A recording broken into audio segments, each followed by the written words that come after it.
Hello, everyone, and welcome to more smoky goodness on Portland Cocktail Week Distance Learning. I am Brittany Leach Johnson, and today for our class, I'm going to be joined again by Ardbeg Cam, look at him, and David Blackmore.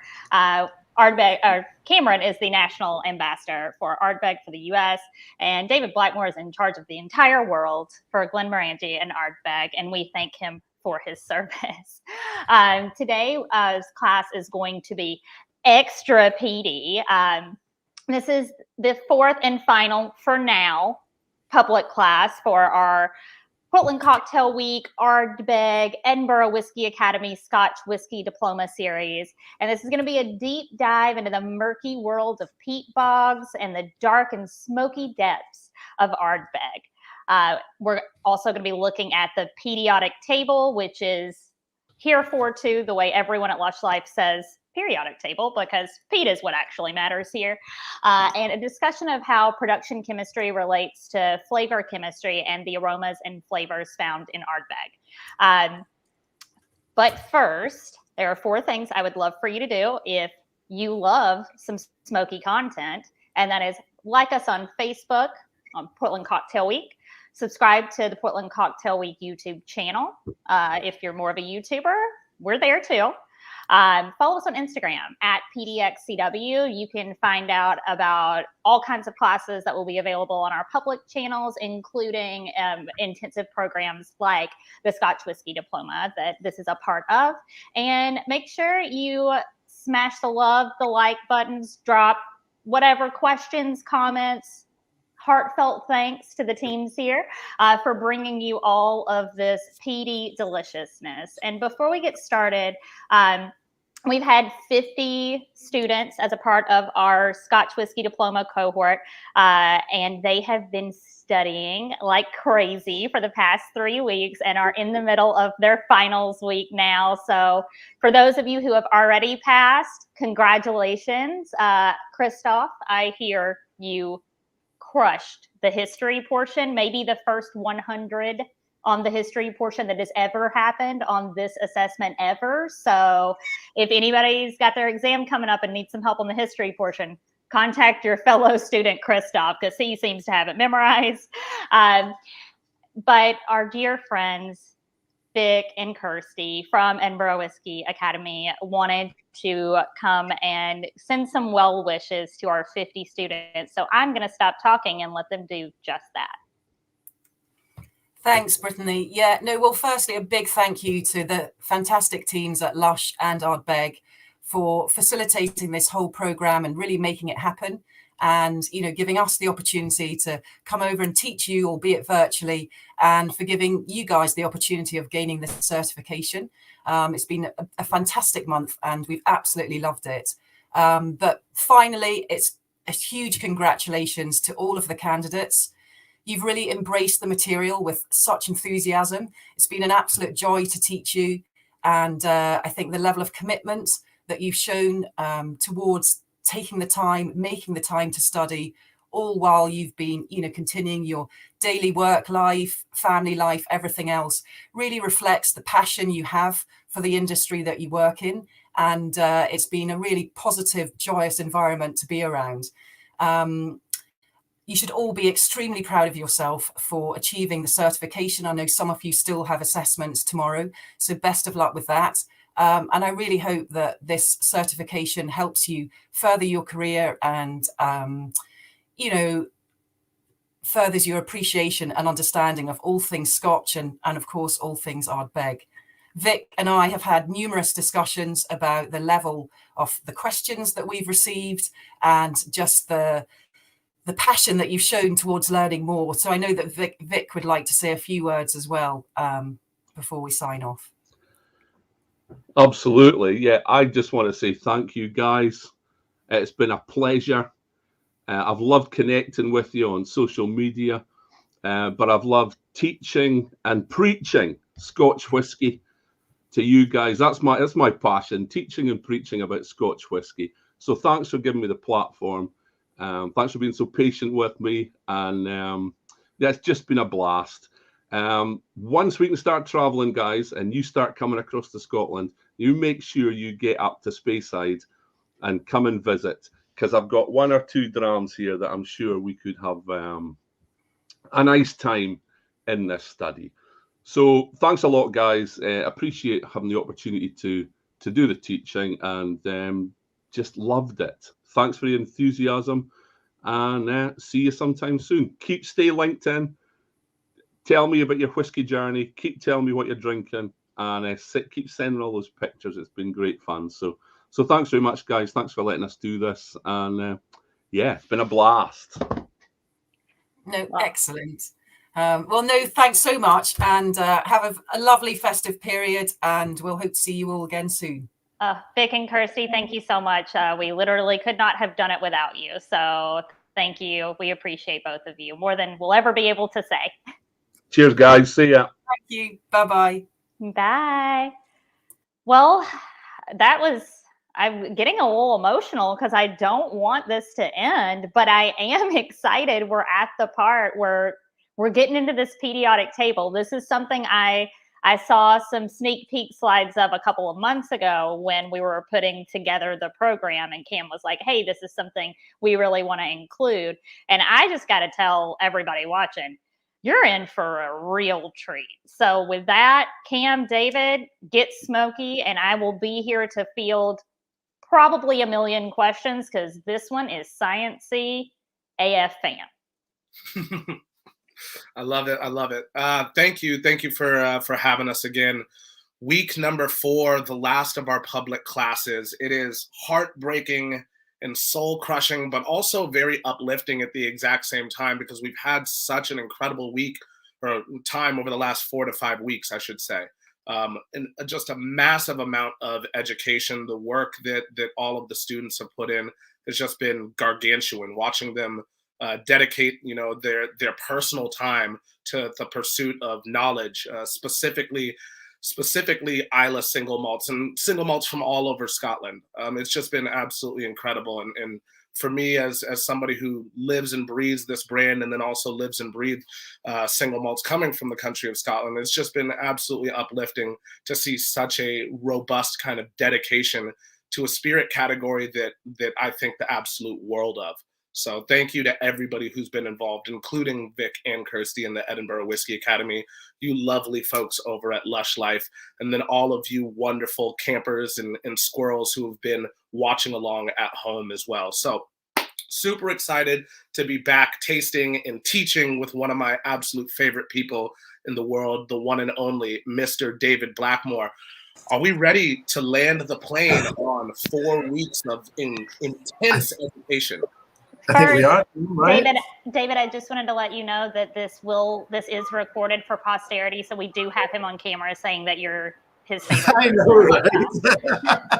Could you like edit that and I can make it into my ringtone? Yeah, I'll send you a sound bite in a little bit.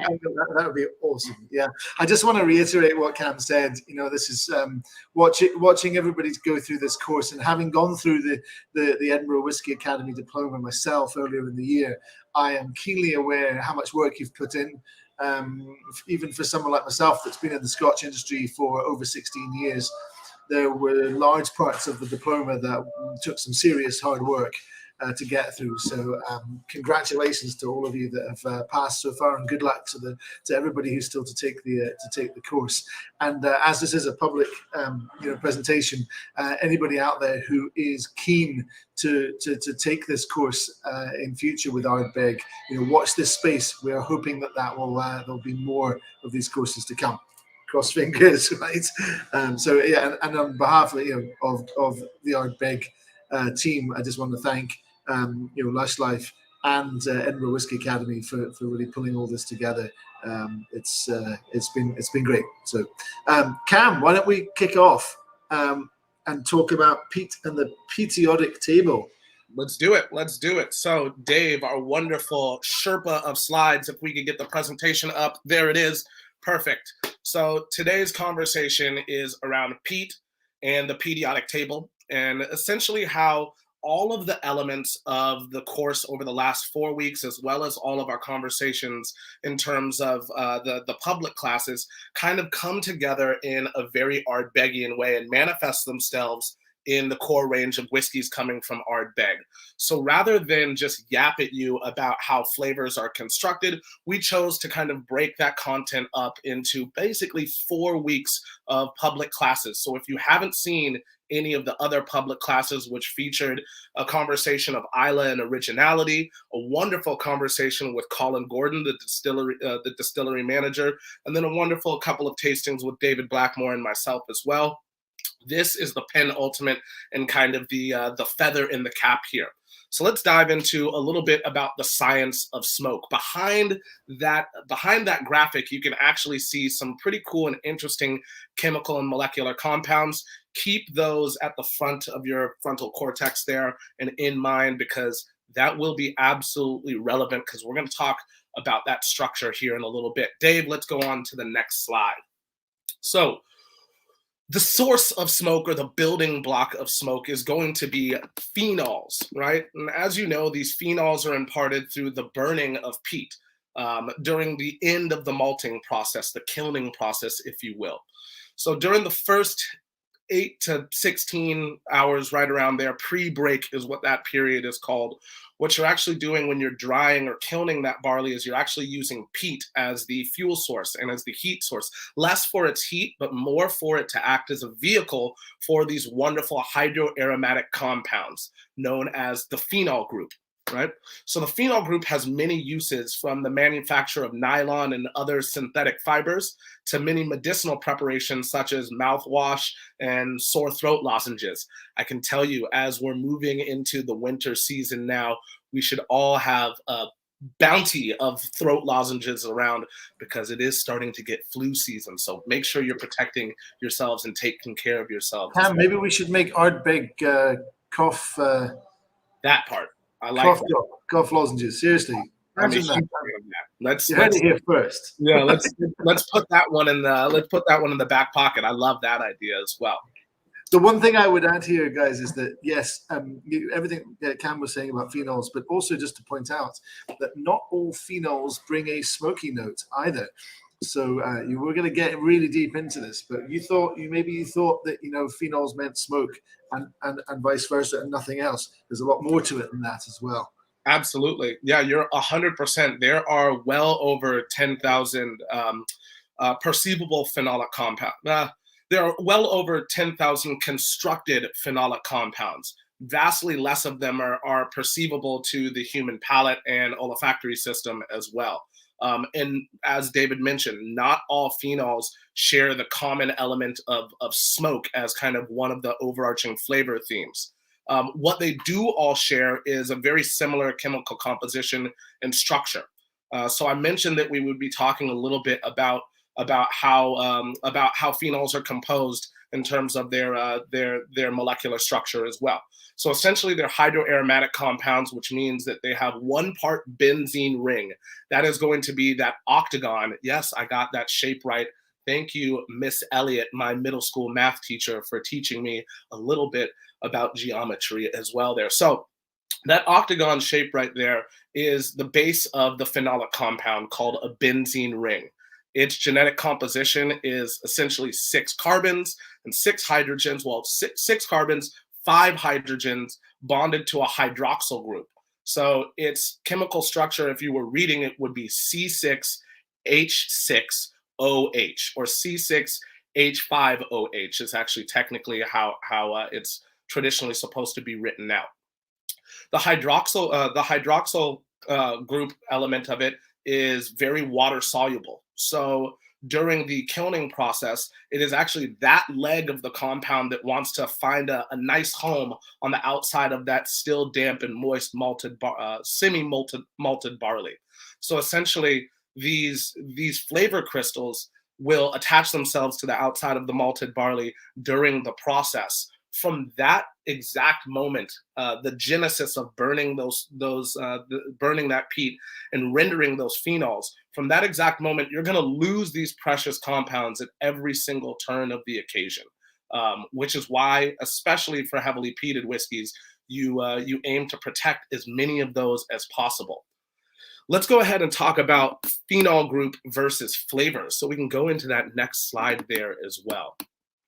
This is a really interesting one to me as well, because now we're actually going to start to talk about not only the greater group of phenols, but the ones specifically that are rendered into solution in terms of the liquid profile of a single malt Scotch whiskey like Ardbeg. Our whiskey creation team never speaks about smoke as if it's a one-dimensional or individual flavor. It's rather a complex family of aromas, aromatic profiles, and flavors as well. Essentially, when analyzing a group of phenols, you need to ask yourself not only how many, but which specific phenolic compounds are you looking to render into solution. So some peat-derived phenols, and there's a massive difference actually. There are some peat-derived and some oak-derived phenols as well. And there's also an overlap, which I find pretty cool as well at the exact same time. So things like guaiacol and 4-ethyl guaiacol, those can both be peat-derived phenols as well as oak-derived phenols, meaning that they also come from maturation as well as the burning of peat during the malting process. So we're mainly looking for 7 phenolic compounds: 1 phenol, 2 guaiacol, 3 being M or P creosol, O creosol, 4-methyl guaiacol, 4-ethyl phenol, and 4-ethyl guaiacol as well. And off to the right here, you'll actually go ahead and see that I put out essentially some of the aromatic profiles of each of those individual phenolic compounds. Not necessarily speaking about the smoky qualities of them, but speaking about the olfactory presence. So something like classic phenol has lots of plasters and medicinal applications. Something like guaiacol, and we can see that how it could be a wood-derived phenol or an oak-derived phenol as well, because it communicates lots of like aceto-vanillin or vanilla and a little bit of wood spice. Creosol, you're going to get a little bit more carbon and soot. O-creosol, medicinal as all get out, a little bit of an herbaceous quality as well. 4-methyl guaiacol is going to give you vanilla and wood again. And then 4-ethyl phenol, smoke or savory meats. Now that's the first time that we've spoken about a savory element there coming into the fold. And then of course, guaiacol, one of my absolute favorites, is clove and cinnamon in terms of its olfactory and palate presence as well. David, anything to add to our phenol group conversation here?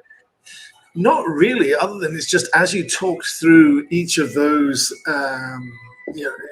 those compounds and their respective flavor groups, it just made me think of how we describe each of the Ardbegs, particularly Ardbeg 10. You can immediately start to, I immediately start to sort of connect what I'm tasting with the molecules that are in my glass, So yeah, Ardbeg 10 for me, yeah, it's smoky, we know that, but there's that lovely kind of vanilla creaminess underneath it all as well, almost like really rich vanilla ice cream for me. And you get those savory smoked meat notes coming through in Ardbeg 10, so it pulses waves of that as well. I get that kind of much more savory note. Then you get a little bit of medicinal, so it's all in there. You can absolutely link. That's one of the things that fascinates me the most, is linking what I taste and smell in a whiskey to the science of what's in there, what's making my brain receptors go off, and how did it get in the glass. Mm-hmm. And that's a really interesting point as well too, because right now we're specifically only talking about peat. We've talked about the distillery's inherent operation and how the distillery's DNA and kind of profile renders itself into the whiskeys coming from the distillery as well. I kind of see it as kind of two subsequent parts that are kind of being fused together. You've got a conversation about phenols and then a conversation about the distillery's operation, both of which are equally valuable, right? You don't get Ardbeg without either half of the equation. I always find that to be pretty interesting as well there. Yeah, so, I mean, if you've ever had the chance to try an Ardbeg called Ardbeg Blasda, which I think we talked about in previous sessions, Ardbeg Blasda was kind of, hated by some of the real Ardbeg fans because it was a almost unpeated Ardbeg. Shock, horror. How dare we do something like that? But from the point of view of someone like myself, and I hope most of the people who, everyone that's on this course, you're doing this course because you're fascinated by whiskey, want to learn more. Blaster was a really educational moment because you got to taste all the elements that the distillery and the distillery profile brings to Ardbeg, setting aside the influences of the peat, pretty much. Very low level of peating for Blaster. So if you ever get a chance, it's long gone and it never came to the US. But if you ever get a chance to try Blaster, do just to you really pick up that kind of creamy banana note, I find. Absolutely. I 100% agree. And I've just noticed that I've made a mistake in our chat here as well that you've pointed out in the chat. Right. So I'm going to go ahead and blame Miss Elliott, my middle school math teacher. How dare you, Miss Elliott, allow me to mess up in terms of my geometry there. Octagon, I watch UFC. I know there's 8 sides to an octagon. Come on now, Cam, get it together. Sorry, Cam. I was going to be polite. I was going to be polite and not mention it. But. And he didn't even smile. David loves when I make a mistake. Loves when I make a mistake. And he didn't even crack a smile there. So I'm getting better at this. Yeah. I'm getting better at this, Cam. To be fair, Vic was laughing at you in the comments. So, okay. Right. Someone was there to razz you. Somewhere got it. We don't have any questions yet, but I know I've seen these slides, so I know as we move through, they get more and more sciencey. And I just wanted to let you know there's already discussion in the comments about how folks feel like they need to go back to school for chemistry based on just what we've done so far. So keep going and God bless. I'm very much hoping that my father is not watching on Facebook because he is a retired PhD research chemist, and he would be going through just like I didn't do with Cam. He'd be going through going, not quite right, son. No, just picking it apart. But there we go. Well, hey, when we run this program again, we'll get Dad in here. You know what? That would be actually awesome. And we've done presentations before on this sort of stuff. And my dad even builds models, 3D models with the ball and sticks and everything. He gets all into it. So everybody strap in because this one gets more sciencey, but in the future you can expect one with David's dad that's going to blow all the science you ever heard out of the water. Well, I'll let you guys get back to it. I just wanted to let you know we've got new degree seekers here based on just how far we've gotten already. Wow. Love it. And I just want to explain to people before we move on, I'm going to go in and out of mute because I'm in a hotel and there's just constant Christmas background music, and I don't want to inflict that on anybody other than myself. So that's why I might be going in and out. Awesome. As I take a long sip of my Ardbeg tenure, as you had mentioned it, that immediately I couldn't even really help but notice the waxiness. This particular bottling is drinking and really, really waxy to me right now. That's fantastic. David, have you got a couple of whiskeys in front of you as well? I'm afraid I have absolutely nothing here. I traveled down here today, hand luggage only, so I have nothing. And the bar, I'm looking at a really well-stocked bar at the hotel, right behind the camera, and it's closed still. Shame. Sorry. Good. Not a problem. The only reason that I asked that is because I'd love for our slide Sherpa to move us forward into the next slide here as well.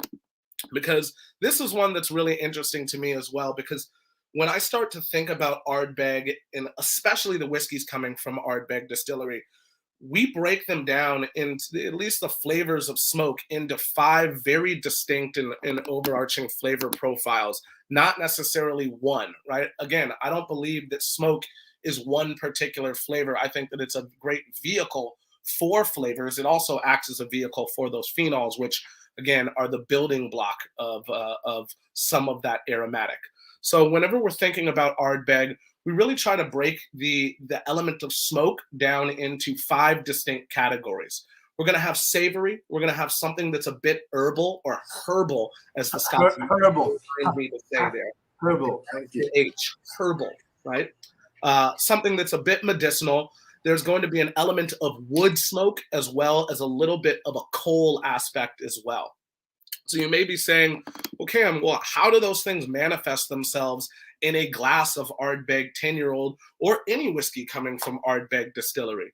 And don't you worry, my babies, I've got you.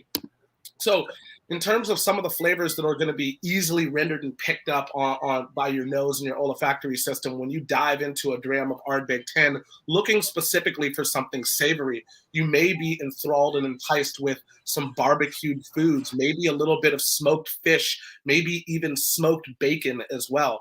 In Ardbeg 10-year, for me personally, there is an element of like smoked fish oil as well. I said that this whiskey was drinking incredibly waxy or kind of there's a very perceivable palate action, right? I think that whiskey is not only intriguing because of the way that it smells and it tastes, but also the way that it feels when you're drinking a whiskey or a dram as well. So the savory element can also go hand in hand with a little bit of how a whiskey renders itself on your palate and how it behaves on your palate.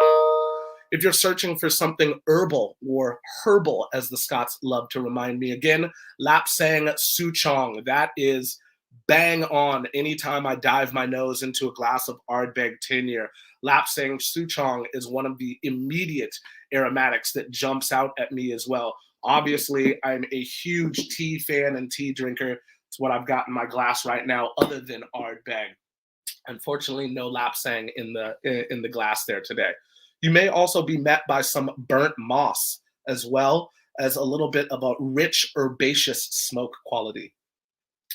Now, things start to get really interesting when we start talking about medicinal characteristics. If you remember from that last slide, the Phenol Group versus flavor, there's one particular phenol called phenol that actually communicates a lot of TPCs and plasters and medicinal characteristics as well. So this one is very much so linked to the idea of provenance, of where a peat bog is derived, where a peat bog is from. We know that peat bogs, we know this because of our conversation in week 1 about Islay and originality, right? A sense of place. We know that peat bogs on Islay generally are going to be more phenolically rich than peat bogs from, say, Aberdeenshire or mainland Scotland, even up in Orkney, even though there's a fairly similar chemical composition. They're both very, very high in phenol. So one of the derivative flavors is going to be a salty or briny aspect, as well as a creosote, like the inside of a chimney right after it's been swept, and then also some TPCs and plasters, almost like a little bit of a Band-Aid aspect to it. I find this group incredibly intriguing. David, any thoughts on these three before we jump into the first thing I'd say is look at that, first of all. That one word out of those three on medicinal, salty. And this is where I think we square the circle, where mentioned in a previous session that whilst myself included, a lot of us pick up salty notes in single malts, particularly maybe Islay single malts or single malts that have a little bit of smokiness to them. Whilst we do pick up that character on our palate, when whiskies have been sampled chemically in Scotland, there's never once been salt actually detected in the whiskey. So it's not salt, it's something else. What is it? Here it is. It's a particular class of phenol compound that's tricking your brain, that's activating taste buds in your mouth to trick your brain into thinking there's salt there. There's not. It's something else. And that's what it is. It's these phenol compounds that are in that broad sort of group of medicinal, so the creosote, salty, TPC, plaster notes. And the other thing that you mentioned, which was, creosote being more about a sense of place and terroir there, it kind of made me chuckle a bit, because creosote for me, yes, it's that chimney after it's been cleaned, but creosote is a very particular aroma. If you're old like me, garden fences were always treated with this stuff.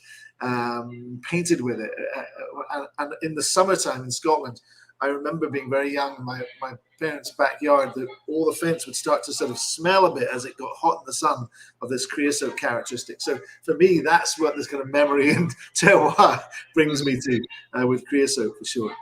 Yeah, that's actually really interesting. As we were kind of looking at the group of phenol, specifically that compound phenol does carry that creosote element to it.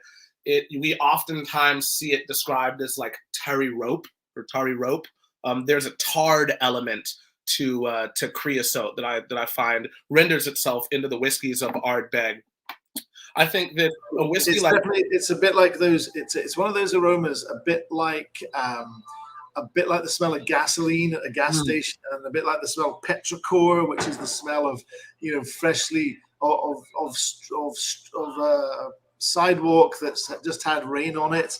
That sort of smell, and it's a very hit or miss thing. Some people absolutely detest that smell, and other people love it, which probably partially goes a long way to explaining why Islay whiskies are not for everyone. Smoky whiskies, some people really struggle, but other people fall in love with it straight away. I think that creosote, petrichor, gasoline kind of characteristic is a bit like what's the cilantro? Like chemically, but it's in the way that some people love it, some people hate it. I think it's a kind of a medicinal phenolic version of cilantro. Yeah, which raises the question: how do you feel about cilantro? I don't think I've ever asked you that. I'm on the fence with cilantro personally. I used to like it when I was younger. I went through a period of time about 10 years ago where I could not bear it, and I always try and, when I find flavors that I just don't like, I try and actually train myself, my palate, and psychologically to step back and think about it a bit more and try and gain a taste for it. So I've worked my way back to appreciating cilantro again. All right. Well, I'm not going to be sharing any Mexican food with you anytime soon because I put cilantro on everything. You did mention one of my absolute favorite aromatics, one that I see very readily rendered into Ardbeg 10 years old, that petrichor. It came up in our conversation with Colin as well. Please, again, go back and watch the distillery episode as well, the production video with Colin Gordon. But yeah, petrichor is a compound that reminds me of home. There's a sense of familiarity in a glass like Ardbeg 10-year-old for me, because I'm born and raised here in Seattle, where right now the rain is coming down. During the summer months, it's usually a bit warmer, and I can remember sporadic rain showers kind of hitting this warmed pavement, and that immediate aromatic as you're running and kind of getting out of the rain, because nobody here in Seattle owns an umbrella, because why would we? But yeah, so as a child, I remember that specific element. I didn't know what it was or why it was occurring, but when I dig my nose down into a glass of Ardbeg 10-year, similarly to how creosote for you is a triggering aromatic, there is that element as well, right? So moving forward just a little bit as well here to wood and coal as the last of the 5 overarching flavors in terms of smoke as not necessarily one flavor, but as a vehicle for these 5 flavors as well. In a glass of Ardbeg, not limited to the 10-year, but through the core range, Anno, Oogidol, Corey Vrecken, and of course, our wonderful Wee Beastie. You'll also find elements of wet roots or bonfires or campfires that maybe you were bonfiring or having a campfire overnight and you put it out, but it's still a little bit warm. You've still got that wet kind of dampness to it. That is definitely one of the flavor profiles that pronounces itself. And then applewood and cedarwood, as well as hickory smoke as well. There's definitely a woody kind of element that starts to really develop even more so when you start to apply extended maturation to Ardbegs. So something like an Oogidol will have a distinctly woody presence to it. Something like an Anno will have a distinctly woody presence to it because of the fact that we're using a little bit of virgin American oak in there as well. So we can kind of trick Ardbeg's core flavor profile into behaving in specific ways that manifests itself throughout the 5 whiskeys in the core range, based on essentially the maturation regimen that we apply to the said whiskey as well. Well, I wanted to pop in here. I know we still have to go over Cole, which if you're a stocking hanger, I hope you receive none of in the coming days. Because we have a celebrity guest viewer and they have a question that I feel like fits in really good right here. Our celebrity guest viewer is Jordan Bushell, and he wants to know how and why the smoke is affected by oak and age. Great question. So essentially, what I find really intriguing, especially about whiskeys, I don't think you can see it on the back here, but something like Ardbeg 19-year-old communicates specifically less smoky intensity. It communicates less smoky intensity because there's an attrition of phenols, if I can call it that, as well as the fact that over time, the conversation of new made spirit, distillery DNA, and oak, that's a continuing conversation. So as the oak's influence, continues to raise steadily over time, the distillery's inherent DNA, as well as the volume with which some of these phenols communicate themselves to us, starts to diminish over time a little bit. It's not that the raw ingredient has been any less peated. It's simply that over time you will begin to lose phenols. You will begin to lose peat-derived phenols. You will actually introduce more oak-derived phenols as well, things like those guaiacols, right? Yeah. Which don't communicate the smoke. A lot of those phenols that are present in the new make spirit, are going to be captured by the char layer in the cask, for example. And just like activated charcoal in a gas mask does a similar sort of thing. It pulls out and locks out certain chemicals. That's what's going to happen to a good number of the phenols that are present in the spirit over time. And then, like you said, Cam, just like any other whiskey, we're introducing flavors over time during maturation. So at the same time as some of our initial phenols being locked away, removed, we're introducing all sorts of other flavor active compounds that compete for your affections on the palate, I guess. Well, I'm really glad you said that, because Darian immediately followed up with, is this because of the char layer and the charcoal in the barrel? And it looks like it is. Yeah, that is definitely one of the sources as well. And it gets even nerdier and kind of cooler as well. If we want to take a step back from maturation into distillation as well, phenols have a fairly high boiling point, but they are rendered into a liquid phase, because their original state is kind of like a white crystalline powder, more or less. But they're rendered into a liquid phase at around 106 degrees, something not incredibly high, but it does take a bit of energy for them to build up enough inertia to kind of come over the line arm and into the actual distillate itself, because of the molecular weight as well as the energy that's needed to drive them over. So a lot of these have pretty low level of volatility. So it is a little difficult to capture and render all of them. That's why, again, the conversation of 55 to 65 parts per million in terms of its phenolic content is applied to the raw ingredient malted barley, as opposed to the actual spirit itself, which I would be willing to bet is substantially less if you ran high performance liquid chromatography on the actual liquid itself. Well, Jordan, that was a fantastic question. I know everyone, I can see in the comments, people are like, yeah, this is super nerdy and I'm here for it. So thanks for sending us on that direction, Jordan. We're here for any other, they're here for any other questions you have. you don't want me to answer this kind of stuff. They know about it. I don't. But with that, I'll let you dive right into Cole. Absolutely. Cole being the last of the flavor profiles that I kind of see in terms of the olfactory and palate kind of perception of a glass of Ardbeg. Of course, you're going to see a sooty element if you were paying attention to the Phenol Group versus flavor slide as well. I mentioned it right there. Creosol as well is going to be that kind of carbon and soot. That is the compound that communicates that element on the palate most fluidly as well.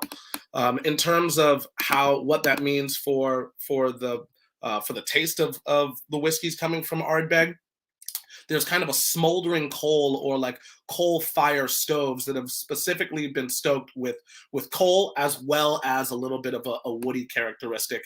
In Ardbeg 10-year-old, I think that Ardbeg 10 years old is the premier and kind of the top of the line when we're talking about kind of wrapping up all 5 of these flavor profiles and kind of tying a very neat peaty bow on them. Ardbeg 10 years is the whiskey that I look to communicate all of these flavor profiles in the most harmonious of ways, right? Things like Ardbeg Wee Beastie. Wee Beastie will inevitably lend itself to a little bit more herbaceous and herbal, as well as medicinal and coal. Something like Anno may lean a little bit heavier into that wood kind of element. Something like Corrievrecken is going to be supercharged by that herbal and medicinal characteristic as well. And then, of course, Oogidol, which is one of my absolute favorite whiskeys and the World Whiskey of the Year from the International Whiskey Competition, will dive headfirst into a savory element as well. David, anything to add before we move into understanding the nose of not only Ardbeg, but also some guest and friend distilleries on Islay as well? No, I think you really nailed it in terms of explaining where the kind of for each of our Ardbeg core products, where the kind of nuances, where the strong points of flavor based on this chart of 5 really hit. I guess one thing I would add as we go into the next slides, kind of coming back onto the idea that we talked about not all phenols create smokiness, and we talked about how the measurement of phenols in the barley doesn't really correlate to the measures of phenols in the final spirit, and certainly not in the aged whiskey. So when we and others in the industry start quoting ppm, parts per million phenols, take it with a grain of salt. It's really meant to be a measurement that a maltster would tell a distillery manager, so that person knew, what spec of barley they were buying, rather than anything else. It doesn't really correlate to what you're tasting. Agreed. That's definitely something that Colin discussed as well in the production class, especially with him coming to us from Port Ellen Malting's facility. He was very, very clear about the fact that the rate of ppm in the raw ingredient doesn't necessarily correlate to an incredibly dark, ominous spirit. I also don't think that I see the world of peaty whiskeys as incredibly dark and damp and scary. A whiskey like Ardbeg 10-year-old to me has a bit of levity to it. There's a bounce in its step. It's maintained a little bit of the youthful characteristic of the grain itself. You see all of the elements of the distillery's DNA in operation. You get the influence of oak and oak-derived compounds as well. So peat doesn't necessarily tell the entirety of the story, but it is a major player, to your point as well there, David. Right. So this is a really fun slide as well. This is what we call the smoke map, or at least the nosing side of the smoke map as well. So I hope that you can all see this as well. When I dive and dig my nose into a glass of Ardbeg, and I'll actually say that this is a lovely thing to do quite early in the morning here on the West Coast as I was prepping for this class, and I poured these whiskeys. I couldn't help but taking a little bit of a sip around 10 a.m. I don't know if that says anything about me, other than the fact that I absolutely adore Ardbeg 10 years old. When I dive my nose into Ardbeg 10, one of the first and kind of most forceful elements that renders itself into my olfactory system is going to be the savory characteristic. I would qualify Ardbeg as quite a savory whiskey. If we were valuing each of these 5 kind of families at values 0 through 10, the savory kind of quality of Ardbeg 10-year-old is about an 8.5, 9 right in there. So ranking relatively high. Again, because we make one of the most heavily peated whiskeys around, the most heavily peated whiskey in regular production. We know that peat is essentially decomposing plant matter, low-lying shrubs, roots, and herbs as well. So there should be an herbal characteristic. Let's go ahead and let me check in and see. Let's go ahead and throw our lovely friends up on the screen as well, not to confuse things too much, but we've also kind of populated this slide with how we see the whiskeys of Caol Ila, Bowmore, Laphroaig, and Kilchoman as well, specific marks, all absolutely lovely distilleries. One of the things you'll learn about Islay, and I hope that you all get to take a trip out there with us in the near future as well. So with only 3,000 people on the island, each of these distilleries has a characteristic, has a personality of their own. Each of these brands has a personality of their own. But more so than competitors, we are essentially extended family. The genealogy of these distilleries is quite interwoven. Even Laphroaig and Ardbeg share a pretty interesting speckled past as well together there. So we don't see these distilleries as competition necessarily, because there's a seat at the table for everybody. Rising tide lifts all boats. So understanding how these whiskeys behave and how they are all differently will help us as bartenders, as folks in trade who are called upon to make informed recommendations. This will allow us to influence the end consumer in the correct ways, right? Because not all peated whiskeys are equal and share equal footing. So you'll see from this that Ardbeg ranks very, very high in terms of the savory characteristics, but we start to kind of middle of the pack there in terms of the herbal characteristics. So this is one particular area that I actually see the purifier really kind of affecting the phenols that render themselves into a glass of Ardbeg. At Ardbeg, we are one of the only peated whiskey distilleries that uses a purifier. If you missed that, please go back and see the Colin Gordon production episode as well.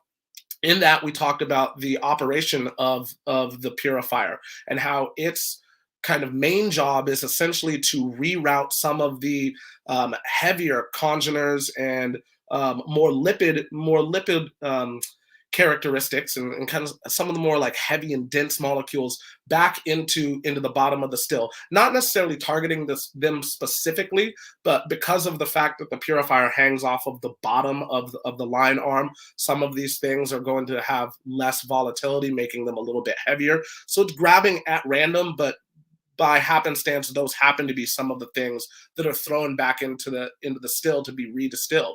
So even though we may start with the most heavily peated whiskey in regular production or raw ingredient in regular production, the net effect is that we would kind of lose some of those phenols, things that are herbal or coal. But then for the fact that this whiskey is a 10-year-old whiskey, there are going to be distinctly woody elements as well. And then, of course, we're going to lose a lot of those medicinal phenols as well. David, anything to add on the nosing slide here?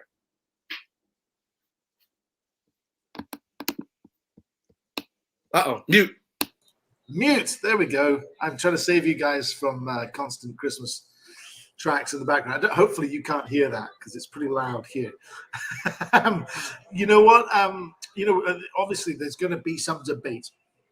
Not everyone's going to agree totally with these graphs. That's just fine. I mean, we acknowledge that. Everybody's palates are different, but this is our best attempt. Absolutely, with the greatest respect to all of our friends on Isla, it's not about saying we're better than anybody else. It's just about saying we're different. So that's a key point there. Absolutely, I think this really, for me, pretty much sums up where I would see Ardbeg 10 for sure. Yeah, Well, absolutely.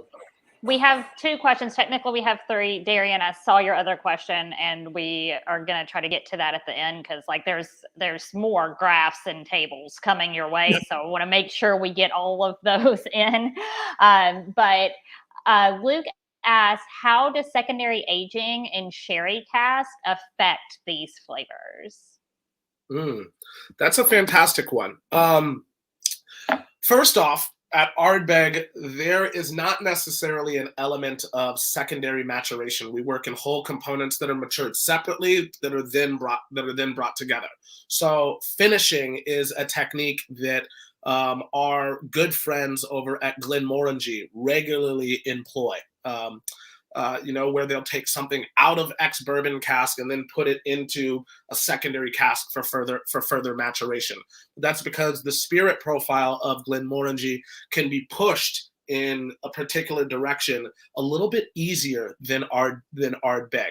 So, essentially 6 months to 2 years and beyond of finishing is going to work absolute wonders in terms of pushing Glenmorangie's overall spirit profile. You can look at La Santa, Quinta Ruban, Nectar d'Or as great examples of this. Ardbeg, our spirit profile does not turn as easily. So 2 years of finishing in a Oloroso sherry cask wouldn't necessarily push Ardbeg, the spirit profile, in a discernible way. Now, for things like whole maturation in sherry cask or whole maturation in virgin American oak cask like Ardbeg Anno, some of those things are going to have an element of speaking louder than the core DNA and the core thumbprint of Ardbeg. So for the case of like Ardbeg Anno, with some of that whiskey being matured wholly in virgin American oak, I would say that its profile is incredibly woody, a little bit less medicinal, and probably leans a little bit heavier into the coal and herbal characteristics. So each of these casks are going to enact their own vision onto Ardbeg's core style. David, anything to add there as well? Cam, you're so good. That's what I was going to say. No, you got it. Absolutely. Well, we do have one more question before we move on to the next graph table, because I know we've got some more coming up. Are the smoke maps created using triangulation tests, or how would you rate these whiskeys side by side to determine the relative intensities of each of the flavor profiles you identified in the slide? Yeah, I'm casting back to when this work was done. It was 3 or 4 years ago now, and I'm pretty sure triangulation tests were part of that work for sure. Cam, you remember any more details on exactly how we came about these? So far, long ago now. Yeah, to your point, there were triangulation tests involved. Also, the whiskey creation team, Dr. Bill Lumsden, and at the time we would have had Brendan McCarran as well as Gillian McDonald. They are 3 of my favorite people, other than David Blackmore, to taste and nose and analyze with. So we relied very heavily on the expertise of a whiskey creation team that is now one of the most highly awarded whiskey creation teams in the world as well. Well, it sounds like this has been verified by enough experts for me, so I feel great about it. But again, everybody's to David's point, everybody's palate is a bit different. So if you see these, and I encourage you to take these assets, take the nosing map, take the tasting map as well, and map out for yourselves how you see these specific whiskeys as well. Because I mean, for the sake of exploration, absolutely dive into even more peated whiskey. You'll find yourselves absolutely loving it as well. And so before we move on to the next slide, just to make sure I'm clear and everyone who's watching is clear, this particular map is related to the nose, and we're about to dive into the one related to taste, correct? Absolutely, yeah. So up in the top left, you'll actually see it says nose kind of under in the top left there as well. So thank you very much for pointing that out, because I was just confused because I thought when it said nose that you were just going to do the whole presentation like this, and you didn't, so I didn't know. I apologize. All right, I'll let y'all get back to it. Let's do it. All right, Dave, let's go ahead and jump into the competitor smoke map, but this time for taste. So let's go ahead and pull up Ardbeg before we pull up our lovely friends as well. Now, distinctly different pattern. Still very much so communicates the savory element that we saw on the, in the nose of Ardbeg, or the nose. There we go, Brittany. The nose of Ardbeg 10 years old. The herbal characteristics and herbal characteristics are more pronounced on the palate than they are on the olfactory system. The coal element is still kind of right there. The woody characteristics also pronounce themselves with a bit of intensity, the same way that we saw them pronounce themselves on the nose as well. And then the real kicker for me is actually the jump in perceived medicinal characteristics as well.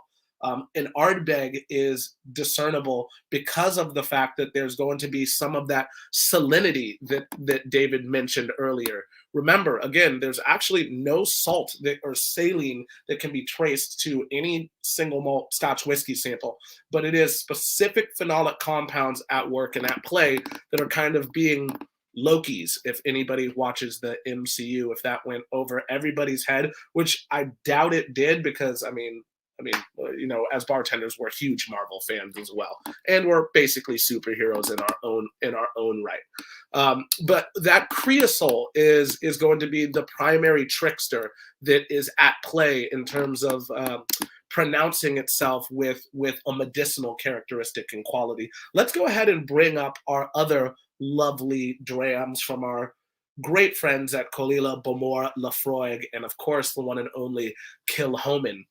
Again, this isn't to say that any one of these whiskeys are better than any of the others, but specifically that there is a vast diaspora to not only whiskeys coming from individual distilleries, but then also the diaspora of single malts. Heavily peated single malts from Islay can be incredibly robust and very diverse. Smoke isn't the only thing that is offered when you're analyzing one of these drams.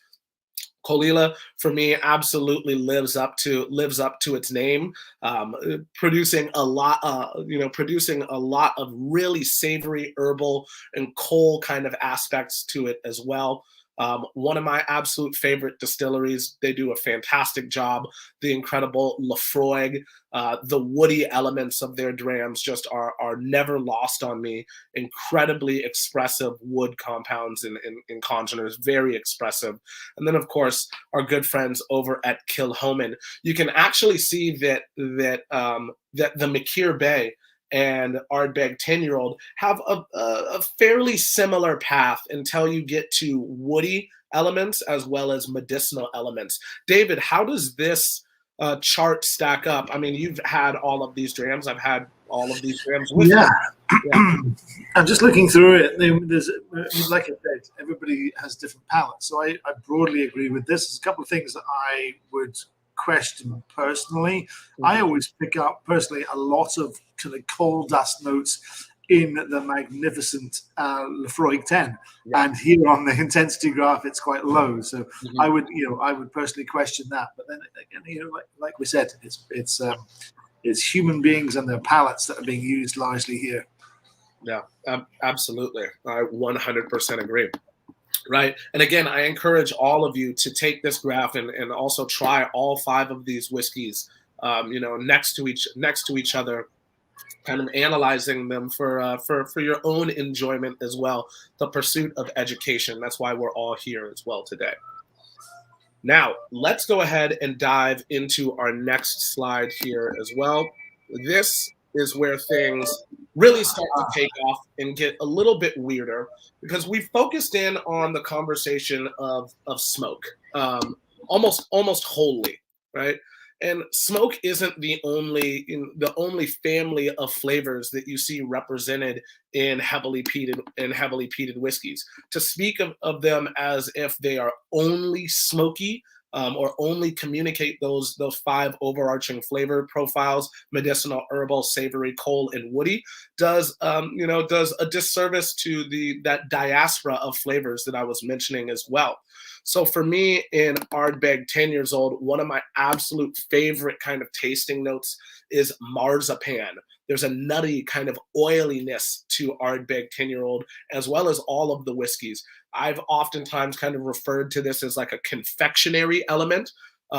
You actually see that really start to, especially when you are using ex-bourbon casks, you see that start to develop even more intensity with extended maturation times. So David, things like the Ardbeg 17 from years past, Ardbeg 19, the 20-somethings as well, all carry forward that core Ardbegian thumbprint of having a medicinal or having a marzipan-esque kind of nutty and oiliness. David, are there any other flavors that outside of the 5 overarching, flavor profiles of smoky, are there any other flavors from this wheel that you see as incredibly interesting? Yeah, there's a couple there. There's this kind of greenhouse floral notes that I get sometimes in Ardbeg. That's almost like green peppers, something like that going on. I also, since we're talking about older Ardbegs, things like the old 17 and the 19 and the 25.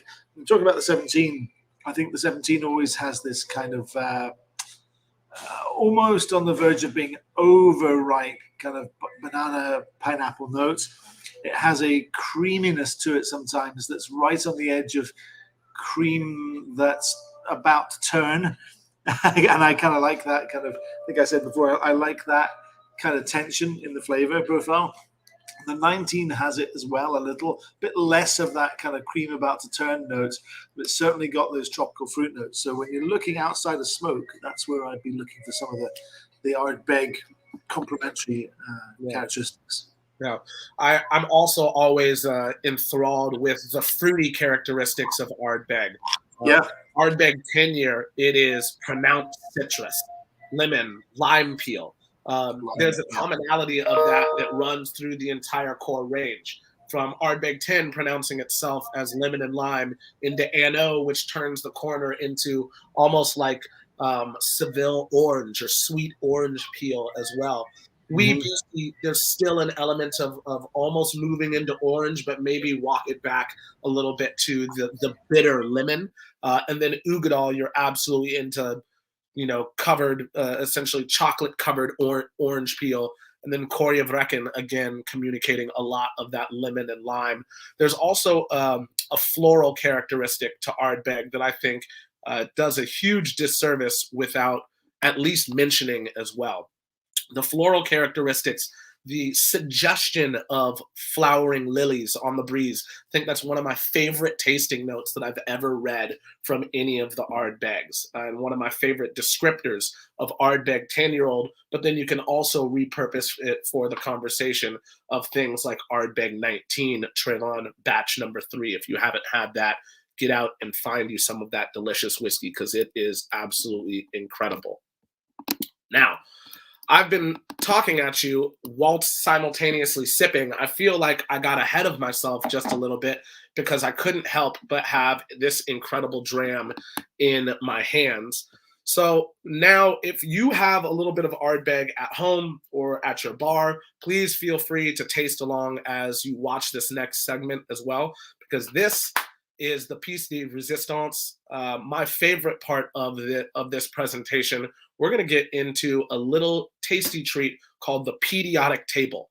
And this is going to be one of one of the best tools to start to train your palate, and not only train your palate, but also train your mind to utilize the right and correct verbiage, and equip yourself with the correct verbiage to essentially communicate the things that are expressing themselves on your palate, as well as to your olfactory system. I think that's one of the huge things about being a great taster. All of the students who went through the diploma course with the EWA are now incredible tasters. Many of them came into the course with a very developed skill set. But the skill set is not necessarily only reliant upon having, a nose and having a set of papilla and taste buds. It's actually that these wonderful students have equipped themselves with an immense vocabulary to be able to describe and defend their theories on individual whiskeys as well. Would you kind of agree with that, David, as well, about not only teaching yourself to taste, but also teaching yourself how to describe flavor?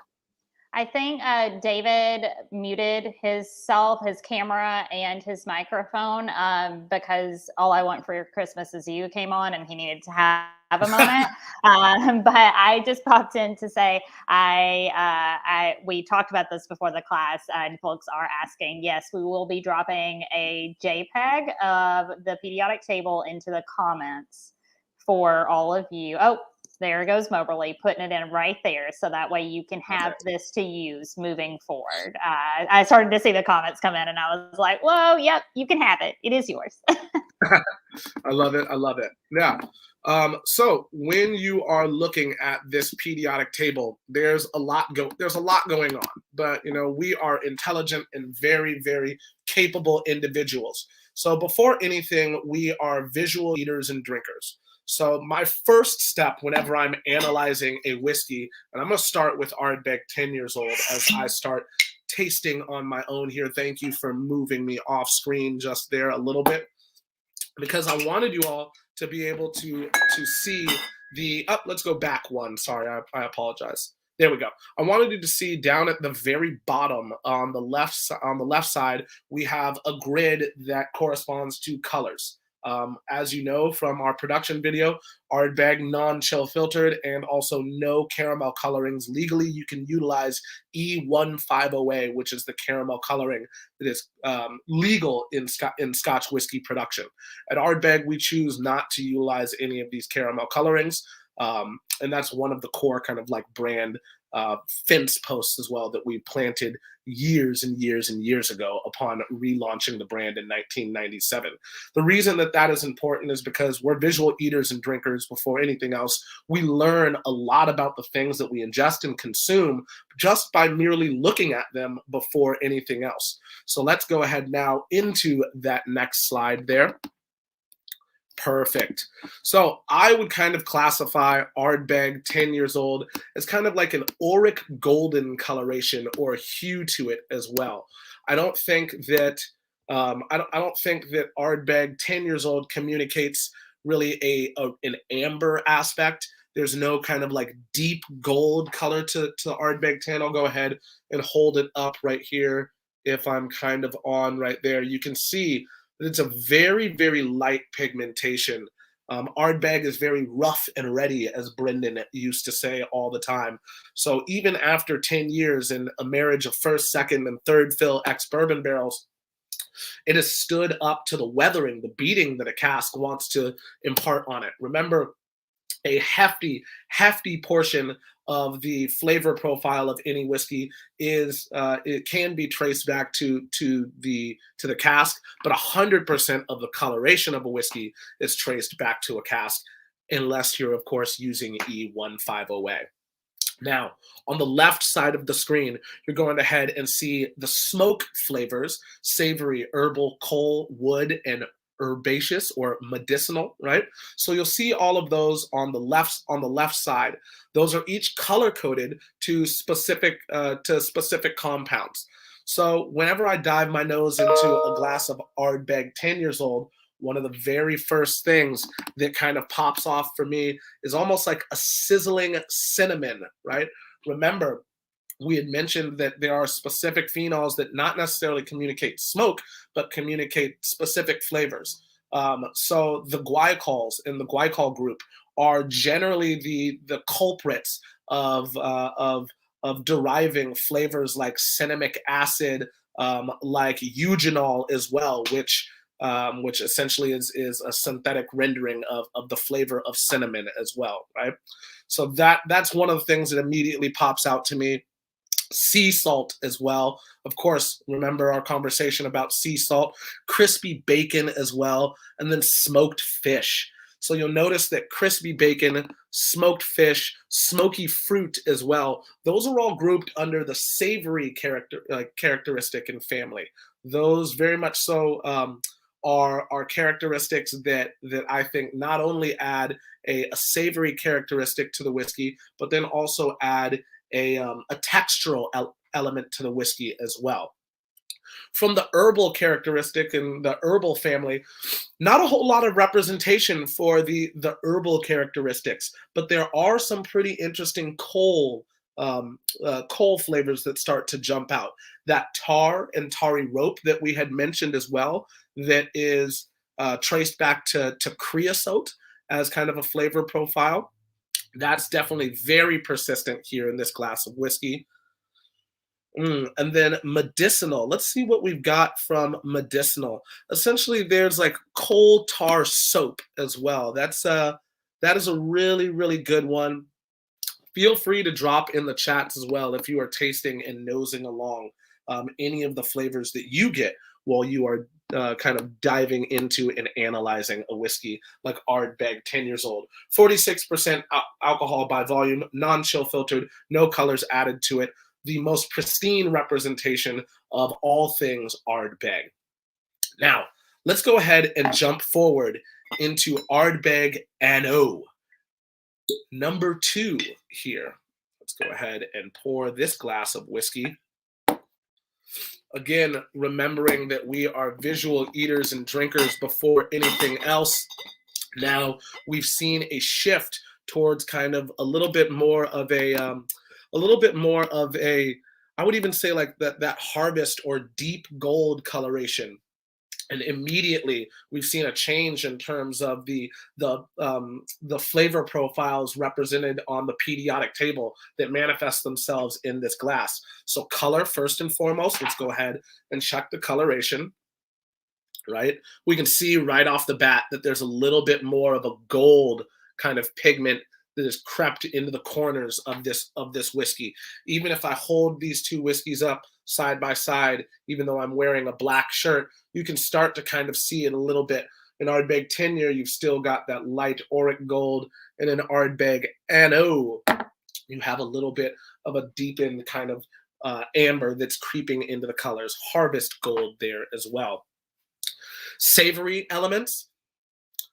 The savory characteristics of this whiskey have taken a step back, due in part and parcel to the fact that this whiskey has a healthy component that is matured in virgin American oak casks. So those virgin American oak casks, I apologize, those virgin American oak casks are going to allow this whiskey to communicate more of the herbal or herbal elements as well. So smoked herbs, there should absolutely be like a smoky tea leaves, that lapsang souchong, immediately very pronounced to me. I remember making a cocktail last year that was basically a milk punch with lapsang souchong and Ardbeg NO, perfectly married together. Absolutely delicious whiskey because of the way that milk punch feels when you drink it, right? There's a creaminess to that cocktail. In Ardbeg NO, there's a distinct weight to this whiskey as well. You could say cocktail of sorts, because it utilizes so many different moving parts. First, second, third fill ex-bourbon, a little bit of virgin American oak, as well as some whiskey that has been matured wholly in Pedro Jimenez sherry casks as well.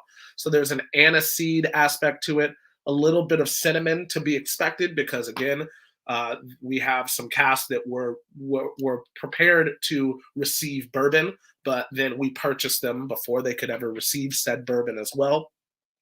In terms of the woody aspects, definitely more woody compounds that are active here as well. There's hickory, definitely hickory. And it's a sweetened kind of smoke that starts to pronounce itself. And as I'm moving this around in its glass, again, whiskeys are great not only because of the way that they smell and taste, but also how they feel when we're drinking them. So drinking NO is a lipid and kind of viscous experience as well, even though it's only bottled at 46.6% alcohol by volume. And on the finish, lots of nutmeg, sweetened spices, and that Seville and kind of sweet citrus that I was mentioning as well. And there's a little bit of like dry espresso.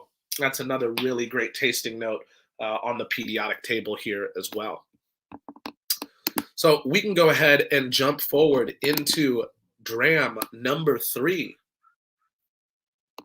Dram number 3 is going to be the one and only Ardbeg Oogidol, or Oogie for short. This is one of my favorite whiskeys from Ardbeg Distillery. If we were to split the Ardbegian universe right down the middle, I would reckon that 51.1% of Ardbeg super fans and super geeks would list Ardbeg Oogidol as their favorite of the core range of whiskeys. The other, 48.9, thank you, Miss Elliott, for at least teaching me math and not letting me fail in the way that I messed up with our hexagon versus octagon conversation earlier. So the other 48.9 would probably be right around there, championing Corey Vrecken, which will be dram number 4. Ardbeg Oogidol, I'll hold that up for you as well. This is a marriage of Ardbeg and ex-bourbon cask as well as Oloroso sherry casks as well. Whole maturation in those Oloroso sherry casks, whole maturation in ex-bourbon. Those things are then brought together. Non-age statemented whiskey, but this does rely on some fairly old stock. Historically, this has relied on some stock that is historically older, much older than 10 years old. Hence why this whiskey is going to communicate a little bit less phenolic kind of intensity, but definitely takes a step up in terms of the way that it manifests not only the color, deepening just a little bit as well, but also returning to some of those savory notes. Savory and coal aspects really pronounced on Ardbeg NO, or on Ardbeg Oogidol. So let's go ahead and check color first and foremost. That coloration, what a beautiful, striking color for Ardbeg Oogidol. Kind of deepest gold color. Really beautiful behavior in its glass. Tells you a lot about the experience of drinking it before you ever bring it up to your lips at all. The legs fall very, very slowly on this, which tells us that there's going to be a rotund and savory element to this whiskey as well. There's going to be a richness to the dram. Now, smoky spiced espresso, really pronounced on the forefront and the foreground of this whiskey. Almost chocolate as well. Smoked bacon. I'm like making myself hungry. This glass of whiskey always makes me very, very hungry. Almost like the rendered fats of like a tomahawk steak as well. Really, really delicious nose on this whiskey. 54.2% alcohol by volume, so a massive step up in terms of the ABV and proof. But again, remember, the raw ingredient has been processed and treated the exact same. So that malted barley has been peated to a level of 55 to 65 parts per million. The medicinal elements, not really super pronounced, but replaced by some interesting herbal and herbal characteristics as well. I would say even like Monte Cristo cigars is definitely one that jumps out on the nose. There is a bit of that Lapsang Souchong, even though it's not highlighted as one of the flavor profiles here. But that tarry smoke, tarry rope, again, very much so back in play. And then diesel engine oil as well. David did a wonderful job of kind of putting words to to the descriptor of how creosote behaves in terms of how it behaves in a glass of whiskey as well, by pronouncing itself as almost engine or diesel kind of aspect to it. I'm going to go ahead and cheers and slange value on this dram. This is one of my favorites.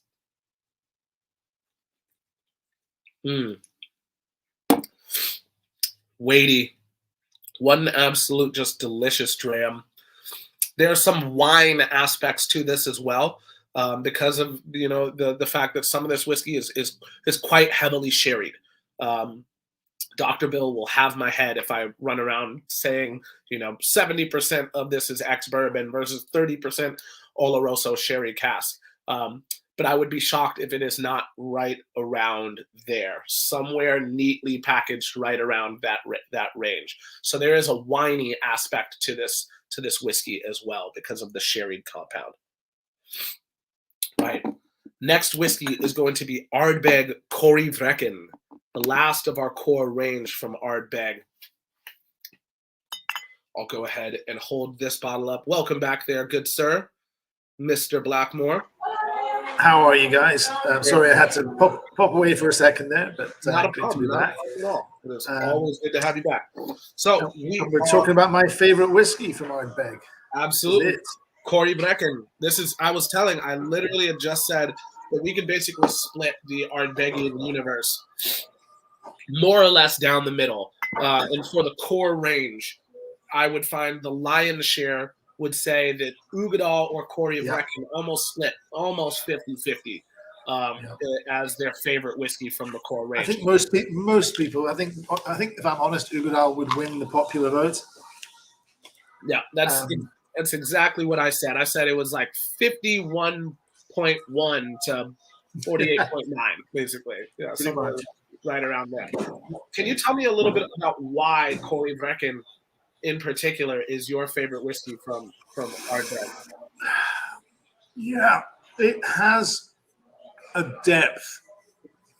It has an earthiness to it, and it has a depth, and it has a sometimes a sense for me of old school Ardbeg, and then it kind of clicks right back to a kind of more modern, slightly more aggressive Ardbeg, and I love all the different faces of Ardbeg that it can show in one glass.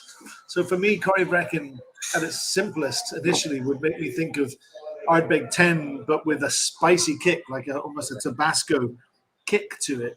Yeah. But then you get that richness, that earthiness, the body, the depth of flavor coming through in the middle. And then you start to realize that on the finish, there's all this subtlety and softness that's reminiscent of some of those old school Ardbegs, I guess. Yeah, I agree. I think that you nailed it. One of the first tasting notes that actually pops out to me on the Peatriodic table is down at the bottom, almost in the middle, that compound HP hot pepper sauce. I think that you just absolutely nailed it when you said that this is very akin to Ardbeg 10 years old, just with kind of a kick in the hind parts for those spicy and peppery elements as well. So that hot pepper sauce definitely is persistent in the glass of Ardbeg Oogidol. I'm very much missing not having a glass in front of me right now. Too bad, so sad. That'll have to wait a little bit later for you. You've got a great event later on tonight, from what I hear.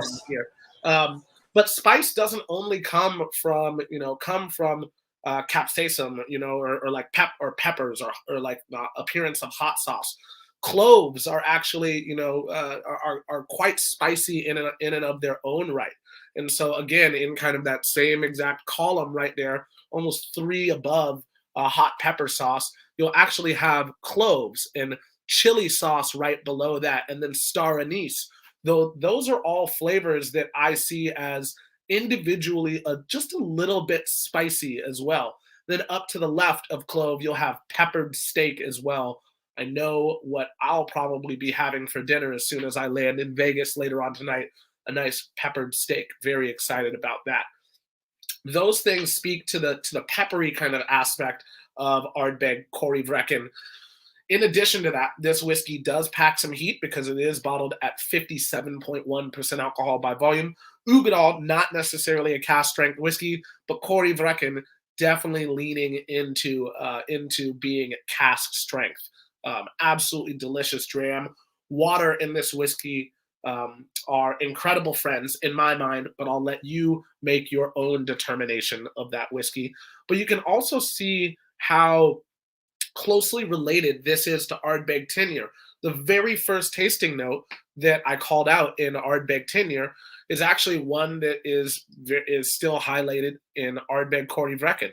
The smoky kind of bacon aspect, as well as the kind of tarry coffee aspect as well, and then the like sweet smoke and creosote, as well as tarry rope and tar.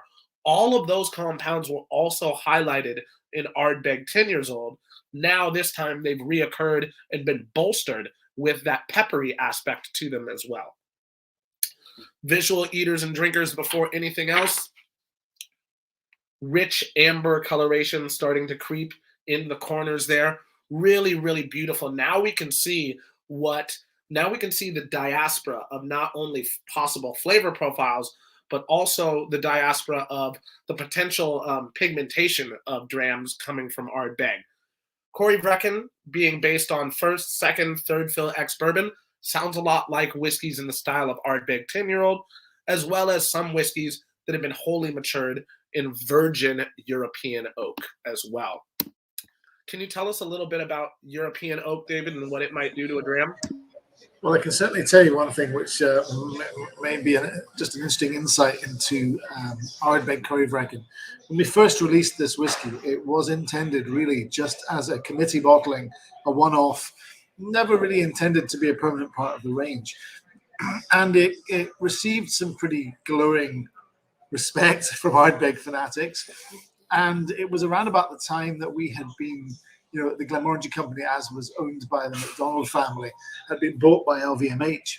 And one of my former colleagues found himself in one of his first meetings in Paris with our new bosses. And they asked about Corey Vrecken, and he mentioned how well it had sold, and it was just a limited edition. And they mentioned, could this be, that's fantastic. Could this become a core product? And not wanting to, disappoint our new owners, he found himself saying yes, and then came back to Edinburgh and told Dr. Bill Lumsden what he'd committed to. And after he'd, removed a large boot from his backside, Bill then sat down trying to figure out actually how to make this commitment work. So there were a couple of years after that first committee bottling of Corey Vrecken where the recipe as it was for that committee and as it is now wasn't quite exactly how Bill would have wanted it. And he made it as close to as possible. But now we're back to that core recipe as described by Cam. I think the current day, right now, Corey Vrecken is as good as it's ever been. In fact, I'd happily put it up against the committee bottling, the very first one, and I think I would pick the current Corey Vrecken. So the what we're using here specifically is virgin Limousin oak, French oak, which is spicy and tannic as all hell. It hasn't had anything in it before. And we've tried this experiment of virgin French oak with Glenmorangie spirit, and I can tell you categorically it does not work. It produces some pretty terrible liquid, but Ardbeg is not Glenmorangie spirit. It's about as far away from that as you can get. And for Ardbeg as a component part of Corey Vrecken, the virgin French oak really works. I was around when we launched this, and I went to Japan shortly after we launched it. And a gentleman out there who's one of our big fans had tried the initial Corey Vrecken, loved it, but had let Dr. Bill Lumsden know by email that he was maybe a little annoyed that we hadn't gone the whole hog and just bottled the whiskey from the virgin French oak to make an even more aggressive and spicy Ardbeg. So knowing that I was about to be, when I got out there, taken to task by this gentleman, Bill Lumsden sent me off in my suitcase with a sample, with the deconstruction of Corey Vrecken. and I was to taste this gentleman. We got out there. Sure enough, he took me to task. So I sat him down and we deconstructed Corryvreckan, and he learned right then and there by tasting that sample that you can go too far. Ardbeg may be in your face, big smoky whiskey, but like we've tried to sort of impress on you, we always want to keep an element of complexity and subtlety to our Ardbegs as well. And 100% out of virgin French oak was not subtle in the remotest. Lumsden's tasting notes for that sample were like I got a fish hook stuck in my throat, and nobody wants that. That's just gone too far. So absolutely perfect when we're combining it with some classic Ardbeg out of used American oak cask, ex-bourbon cask that brings that more creamy, subtle note, like house style. Bring in, yes, an element, a balance of this wild, crazy stuff using virgin French oak. Yeah, I agree. And, I think that that's a great way of putting that as well, is that utilizing that ex-bourbon, that ex-bourbon gives this whiskey a bit of nuance. Because I do remember trying and tasting even a very young Limousine French oak cask at Ardbeg, whole maturation, and it was almost non-discernible in terms of it being an Ardbeg whiskey. It was so much power without any sort of nuance to it. And so in an effect to kind of balance that, as well as ensure that Corryvreckan maintains the Ardbegian kind of thumbprint and underpinnings of the distillery, using some of that first, second, and third fill ex-bourbon barrel, that's a brilliant solution to the problem that Dr. Bill was faced with when, essentially one of his bosses, in air quotes, subscribed him to making a whiskey as part of the core range as well. It's a really great story as well. Thank you for that one, David. Right. So Corryvreckan, one of my absolute favorite whiskeys. Huge fan. I've added just a drop or two of water into this, and now it's really kind of reawoken some of the soft, almost banana, as well as that marzipan aspect, a little bit more of that softened kind of vanilla and wood element as well, that we can clearly see that Corryvreckan has some whiskeys as well that have taken a little bit of time.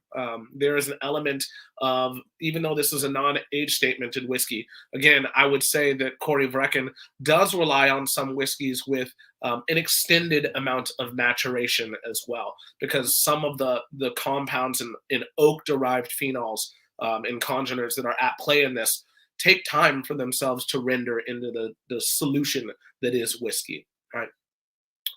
All right, we can go to the next slide as we start to land the plane here. Awesome. So that is the Peatriodic table in all of its wonderful peatiness as well. Please feel free to reach out. Moberly, I believe, has put this into the comment section as well. Utilize this. Bring it to your bars. Utilize it at home for tasting all of the whiskeys from Ardbeg. I'm very excited that we were able to get this to all of you and get this out into the world. It has been 2 years of sitting on this asset, waiting to utilize it in a larger kind of concept. So I'm really glad that we got to find a home. You heard it here first. Cam spent the last 2 years sitting on his ass.